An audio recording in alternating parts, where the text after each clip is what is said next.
Timileyin Daniels Ajayi, the suspected killer of 24-year-old corps member late Salome Adaidu, is brought to the High Court of Justice, Lafia, from the Lafia Custodial Center as his trial commences. So Timileyin Ajayi said something very shocking in court during his trial. For those of you who don't know, his trial has begun. He's now appearing in court. And a few days back, 3 witnesses came to speak against him for the prosecution. Those were people who witnessed him with the body, the people who found him with the head of the victim, pretty much the first people who caught him to expose him. But when it came time for him to present his own witnesses, remember he pled not guilty. So this is trial now. If you're not guilty, who are your witnesses that can say that you actually did not do this? However, he had none. He was his only witness. So he had to stand for himself to tell the court why he was not the one who killed this girl as a witness. And what did he say? He said that he doesn't remember anything that happened the day Salome Adaidu came to visit him. Somehow, some way, his memory has been erased. He said he does not remember anything that happened that day. That as far as he remembered, Salome, his girlfriend, came over and they were sleeping, and the next thing he knows, he was waking up in the hospital with bruises and news that he had killed this girl and had butchered her. That he does not remember how he butchered her, he does not remember being caught and arrested, he does not remember all the videos and confession that was flying around. He doesn't remember.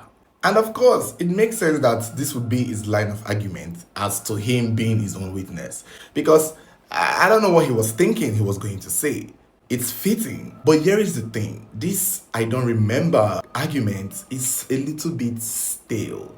We've seen it before. I don't know if you guys remember the Ine Humoren's case, the Akpan guy that killed her. And it was his own trial. He actually represented himself and he did use the same scope of saying he does not remember.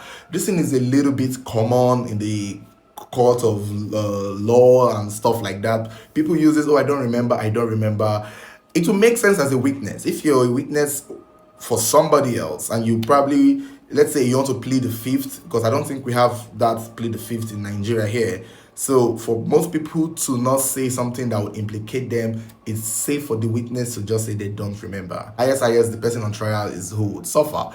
But for he himself being his own witness in his own trial and going there to say he does not remember, I don't know. I think his lawyer is really just not doing a good job. Either that or his lawyer has been threatened and told to not push this, because I don't know why his lawyer would advise him to first of all go and be his own witness and then get on that stand to say he does not remember anything that happened that day. But the thing is, whether you remember or you don't remember, we remember. I don't think it matters whether he remembers, because the only way that would matter is if he's trying to tell us he has some kind of blackout or he's mentally unstable or somebody used juju on him.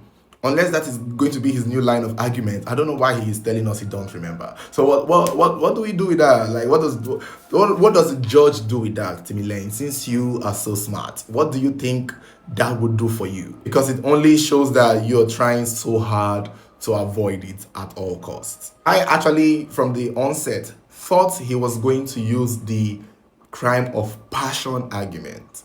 But I think that one alone, self, maybe the lawyer is like, let's not go down that road. They've seen it too much.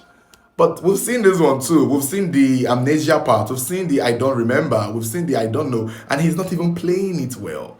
There's this particular case that happened some years back where this young man, from the onset, the moment he killed his girlfriend, he started running mad. And I did not believe he was running mad. Maybe I will talk about that case on its own. I just did not believe he was running mad. He just started playing the act, and up until now, we did not hear anything about that case. We did not hear, I don't know where that case is, but we all knew that boy was not mad. We all knew that boy is not running mad, but he was quick to start that madness. And that was how he most likely had gotten away with murder. For he can't get away with it with the I don't remember. Because even if you don't remember being taken to the killing Adaidu, from what we hear, when he was caught and beaten, the police came, and the first thing they did before they took him and paraded him was they took him to the hospital. If you remember, he had some bandages all over him when he was making his interviews. So he had already been taken to the hospital.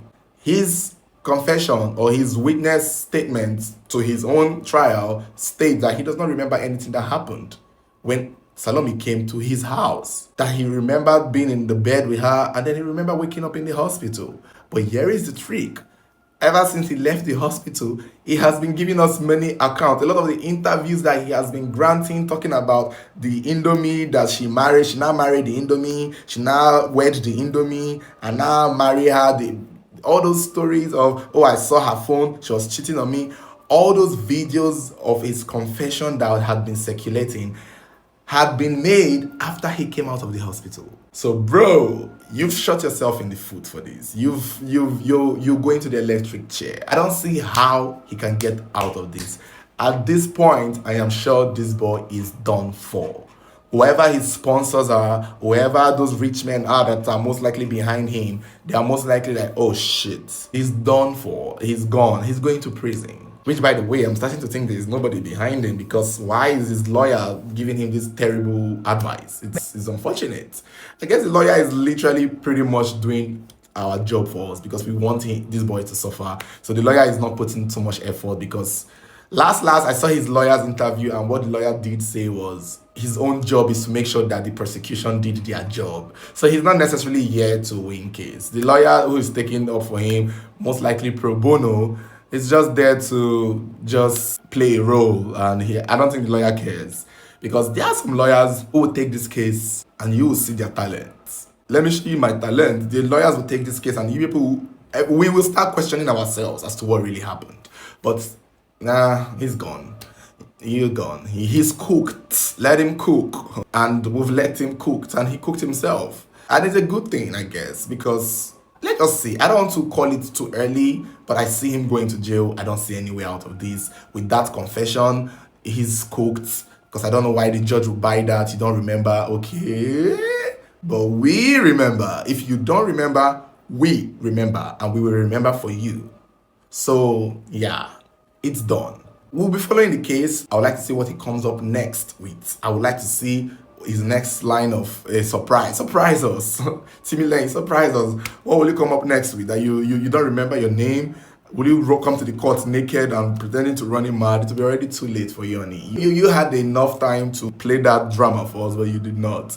And now you're gonna go to jail. And yeah, it's unfortunate. I'm happy for Salome's family. I'm sure that they are feeling confident that this boy is cooked, and I know he's cooked.